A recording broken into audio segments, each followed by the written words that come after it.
This is a supplement to my review of the Wonder Woman movie. This was filmed very late at night because I went to see the movie and I wrote my review, and then I realized I had so much other stuff to say that didn't really fit into a review. So I thought I would put it into an extra special edition Square MC video. To start with, I want to tell a story. It's a couple years ago. I had gone to a convention and I ended up getting into a very heated discussion with one of the panelists. He's an incredibly well-respected Canadian comic book artist and writer who shall remain nameless, but he has written for the big two. And during the course of this discussion, which, like I said, was getting very heated, I made a comment about female characters being sidelined and how this was affecting female readership. His response to that, this man who was there in a professional capacity as a representative of one of those companies, told me that the big two don't care about female readership because girls don't read comics. I was at a convention in a panel that was specifically about comics, and not only do I read comics, but actually at the time I fucking wrote them.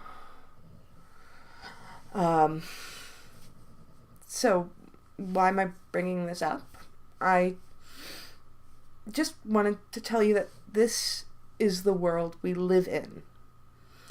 Somebody who was working professionally to represent one of the major comic book companies was comfortable telling me that I didn't matter.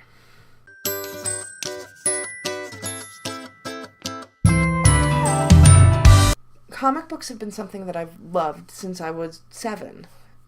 I was actually introduced to them by my mom. It's an industry that I've not only been a consumer, I've been a creator. But I was told I didn't matter because of my gender. So I've seen this question raised. Why does Wonder Woman have to be successful for women? Why can't it just be a good movie? Everybody wants Wonder Woman to be a good movie because they want to see a good movie. I mean, that's really a silly question. Of course we want it to just be good because we want to see a good movie. But it has to be more. Female-led movies are going to have a lot of baggage on them. Wonder Woman can't just be good. It has to be tremendous. Do you know how I know this? Wonder Woman was created in 1941. It's been 76 years. Do you know how many Wonder Woman movies there's been in that time? 1. And it was a made-for-TV failed pilot. Do you know how many live-action Batman movies there's been? 10. Do you know how many live-action Superman movies there's been? 10. That's not including the 3 dozen Batman and Superman animated movies. There's only been one direct-to-video Wonder Woman movie. You might think, well, Wonder Woman's not as popular as Batman or Superman. To that, I say bullshit. Wonder Woman is part of the Trinity of DC. She's one of their headlining characters. She's one of a fictional character that people are able to recognize all over the world. For years, people said that they couldn't make a Wonder Woman movie because people would just think of the campy Linda Carter series.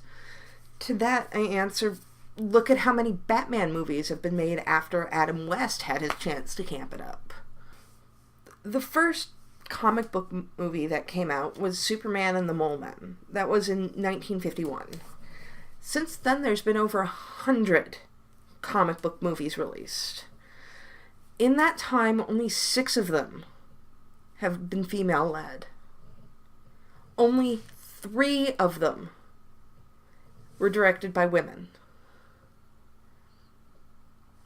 The 5 movies that came out before this one were Supergirl, Tank Girl, Barbed Wire, Catwoman, and Elektra. People specifically said that they weren't going to make female-led superhero movies because of the failure of Elektra and Catwoman. I want to point out that Catwoman and Elektra both came out before Spider-Man 3. Women were relegated to love interests and sidekick roles for 12 years because of badly written scripts based off franchises that people weren't interested in anymore.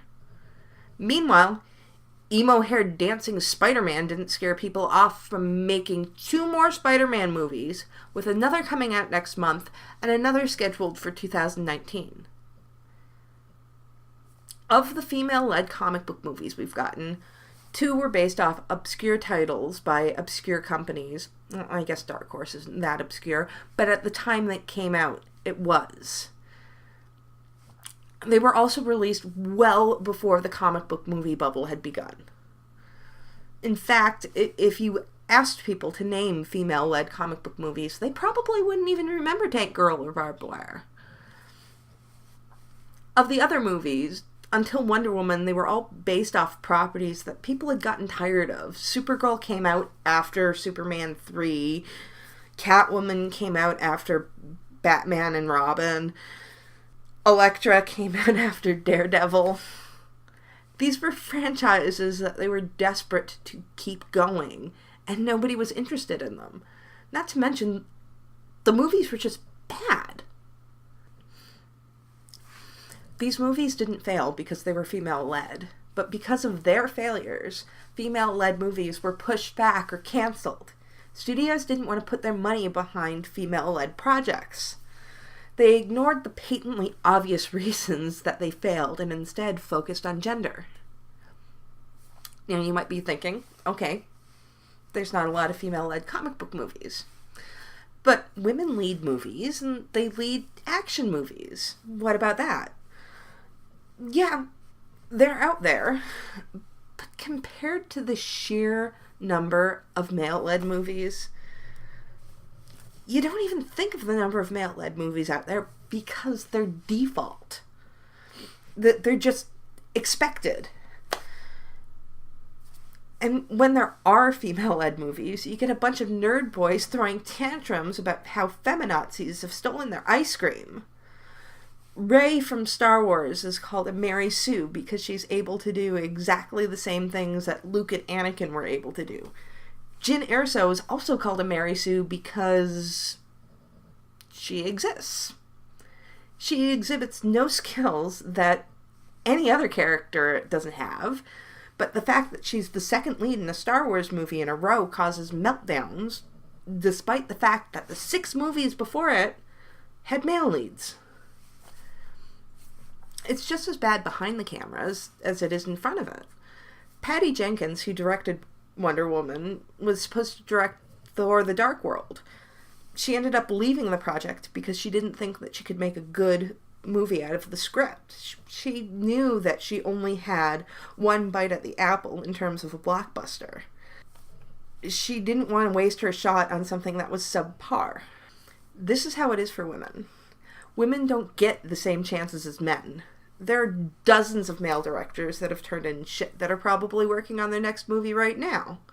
I mean, hell, I'm sure Guy Ritchie has his next movie lined up, even though King Arthur is lining up to be one of the biggest losers of all time. Women aren't allowed to be as good as men. They've got to be better. You've only got to look at the American election to see how that works out. I'm glad the critical response for Wonder Woman is good, and I hope the box office reflects that. I want to see good movies. But that doesn't change the fact that this had to do well. There was no chance for failure. Honestly, I want to live in a time where this isn't an issue. I want to live in a time when female-led movies aren't a big deal. But that time isn't now. Pointing out how few female-led movies there are isn't as bad as the people on the other side who are complaining about all of the movies that are coming out starring women. The other side is Dudley Dursley, complaining about how last year they got 37 presents and this year they only have 36. Women are expected to get table scraps and say thank you. I know I'm mixing my metaphors there, but you know what I mean. The gender gap in media is real, just like it's real in just about every other aspect of our lives. That's not even touching on the fact that every single female-led movie I've mentioned here has starred white women. Yes, when it comes down to it, we want good movies. And I'm sure I'm going to enjoy plenty of male-led movies. But the problem lies in the fact that if there's one bad female-led movie, it's not just a failure for that film, but for the entire gender. Like, comment, and subscribe, and I'm sure there's lots of people who have stuff to comment on. If you want to hear more about my feminist feels, check out the Trash Compactor podcast, Star Wars from the Female Perspective, and Return to the Hellmouth, a Buffy rewatch. Thanks for watching.